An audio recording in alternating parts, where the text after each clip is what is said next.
ఎత్తుకు ఎదగాలని కసితో కదిలిన శృతిని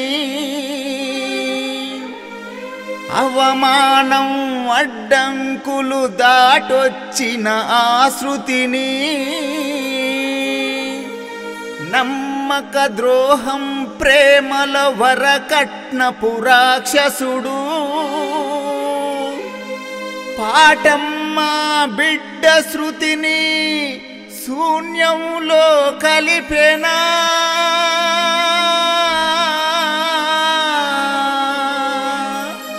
పాటమ్మ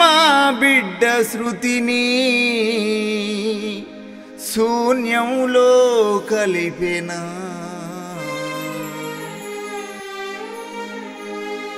ఎత్తుకు ఎదగాలని కసితో కదిలిన శృతిని అవమానం అడ్డంకులు దాటొచ్చిన ఆ శృతిని నమ్మక ద్రోహం ప్రేమల వరకట్నపు రాక్షసుడు పాటమ్మ బిడ్డ శృతిని శూన్యంలో కలిపెనా